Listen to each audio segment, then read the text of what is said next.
Good morning and welcome to my garden.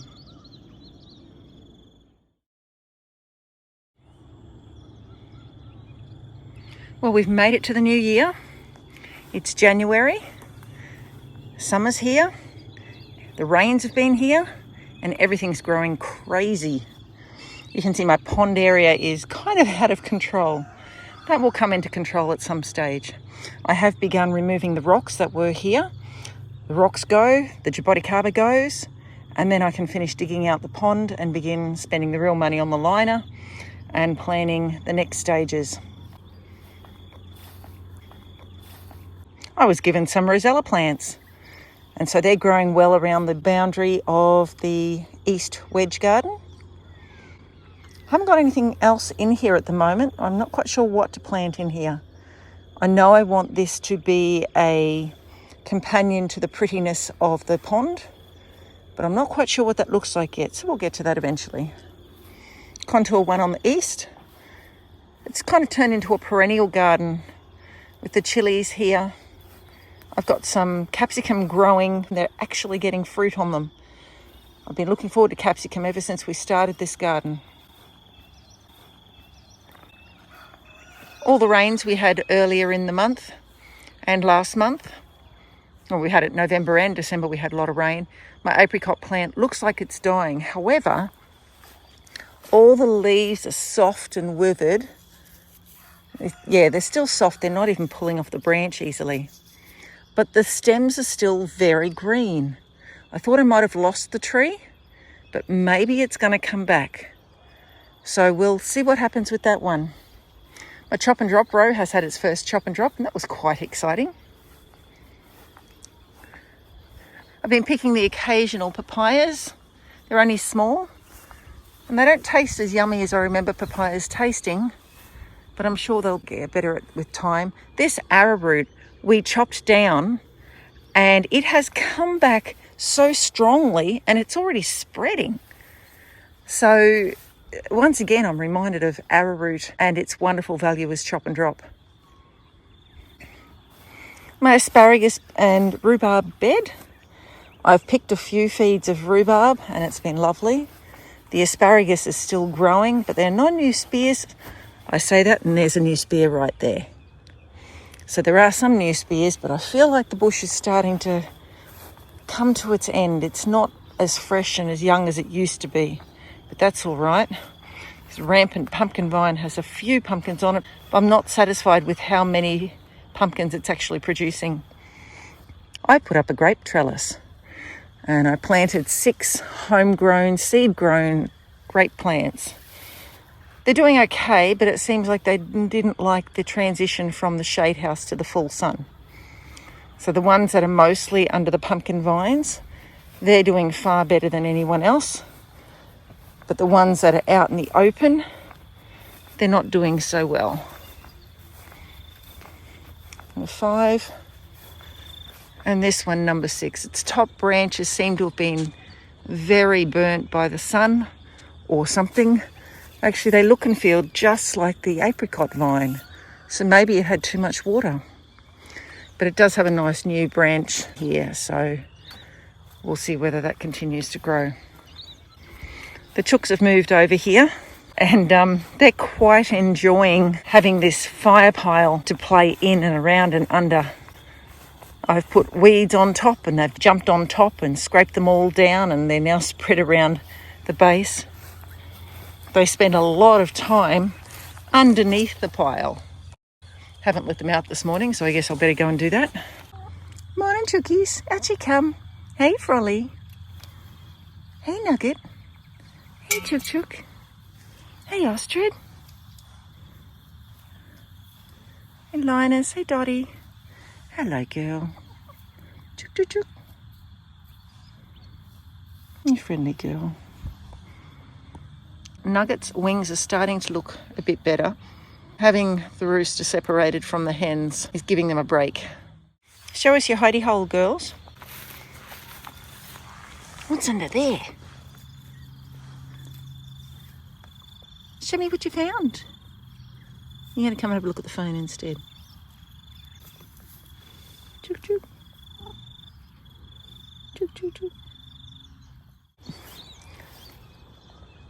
My Windbreak row has got some real nice height on it now.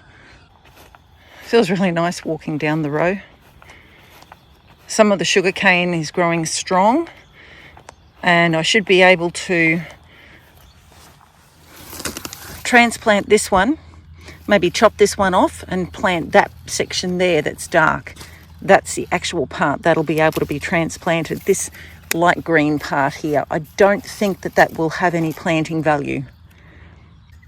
I think it needs to be an older section to be able to grow roots. It looks like maybe there are 2 sections there that I could grow roots from.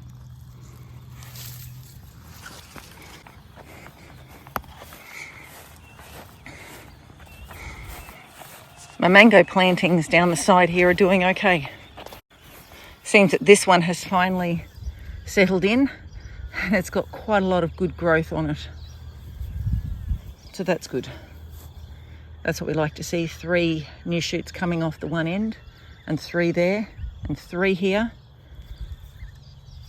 Maybe there's just the one there, just the one here. We need them to sprout. You can see here that there's a node and then there are different branches coming off. That's what we want. The more branching there is, the more fruit producing branches there will be when the time comes.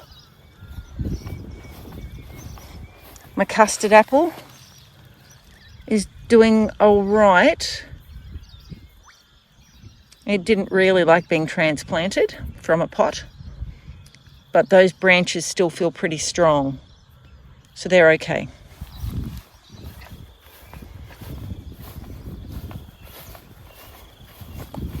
My rosellas died, which is quite disappointing because I don't know where to get another one. Lovely red new growth on this mango. My hedgerow, I had put mulch either side of the hedgerow, but I found that it was preventing me from mowing and the grass was coming up around it. So I removed the mulch and mowed down beside it. So we've got mulberry, apple, citrus, feijoa. They're doing okay. So these are the older ones. These are about a month older than these ones. So that mulberry appears to be dead, but it's still firmly in the ground. That looks green. That could be new shoots up the stem there. Oh yeah, that's a new shoot on the tip. So that's okay, that one's gonna live. Apple, citrus, feijoa. Okay, so I put a handful of Nutritect Life Force Gold in the hole when I planted them, and it looks to me like these ones didn't appreciate it because they all look burnt on the tips, and I believe that's a fertilizer burn. This mulberry also looking sad. I'm surprised the mulberries are looking sad. I did not expect that. It looks like the apples and the mulberries suffered the most. So when you plant 15 metres of plants and you shove them in the ground, you don't look back at them. You expect a few losses. We've got a king parrot on the sunflower having a feed. I wonder how close he's going to let me get. Okay, I'm now 7 metres away from him.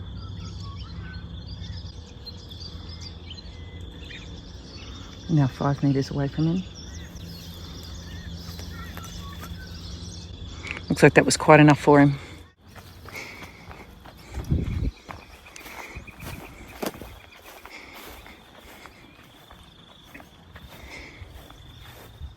I've chopped and dropped the cover crop that I planted here. I might plant another one, haven't decided what I'm going to do with that yet. I love my archway so much. I have some climbing beans on it, also some rockmelon, cucamelon, and I have some zinnias planted along here too. Most of them didn't come up, I'll have to replant. When I put the archways up, I had to move my watering system, so I need to redo that. The lemons and limes are bursting forth with new season leaf. Oh, hello. We don't want you. These caterpillars eat a lot of the citrus plant.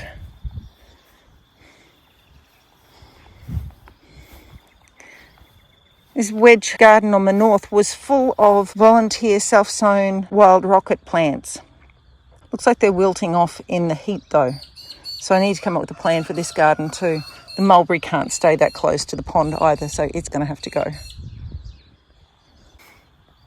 Contour 1 on the north. This has had its first chop and drop session. I just love how much mulch I got from it. I also got a lot of prunings from my grevillea honey gem up here.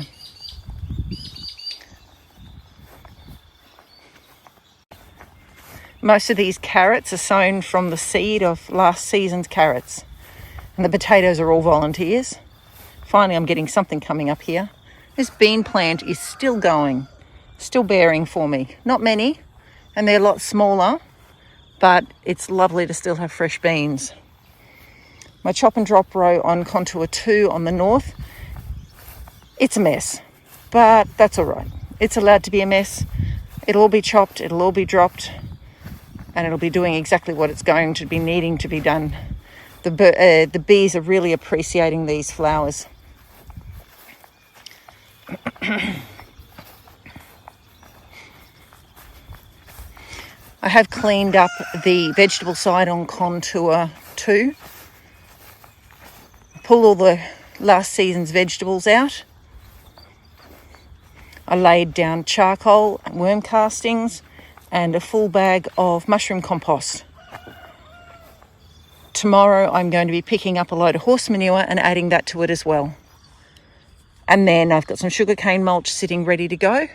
The result of that will be a very well prepared potato bed for the new season. My blueberries are having a second flush of flowers this year. They're only small. I'm not real sure why that is. This one I pruned well. Now it's got a nice structure, nice open structure with no clutter down below. And this one's come with some new flowers and they're about to become blueberries. So that's another crop coming on. And our king parrot is back. I'm about 6 metres from him.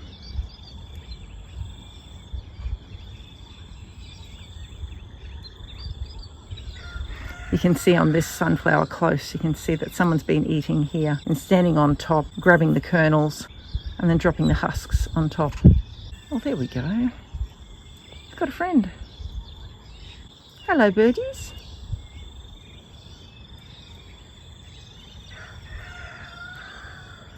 Such a pleasure to have nature considering this a safe place, a welcoming place. Contour 3 on the north. The chop and drop row is a bit of a disaster.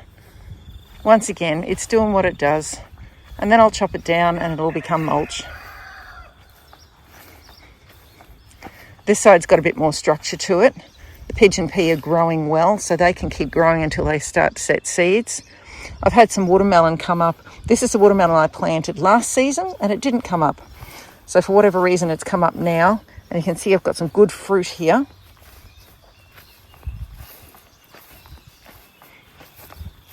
First time ever, I've had some good cucumber plants. Unfortunately, the fruit fly find them very quickly, so I'm picking them frequently.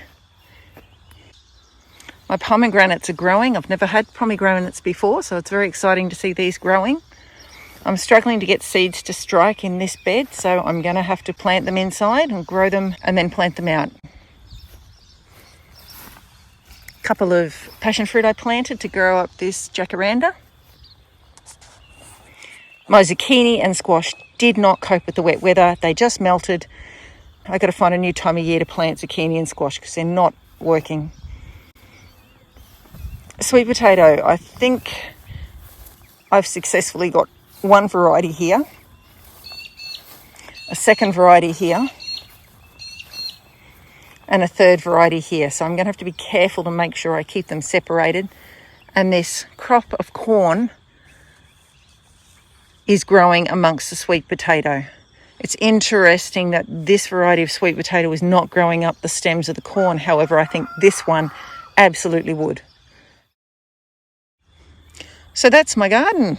Thanks for coming for a walk around with me. I really hope that what you see in my garden inspires you to give something a try. I don't know a whole lot about gardening, but I try things and I experiment and I learn from what I observe. And I think that's the secret of gardening, to learn, to be a learner, and to keep growing as your garden grows. Now we can have another look at the king parrots.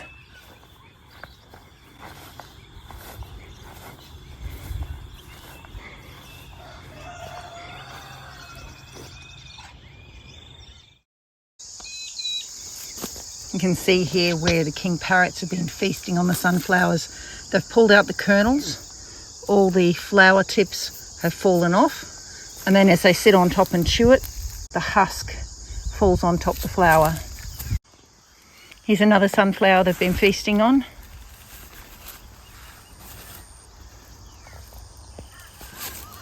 And all the husks on top.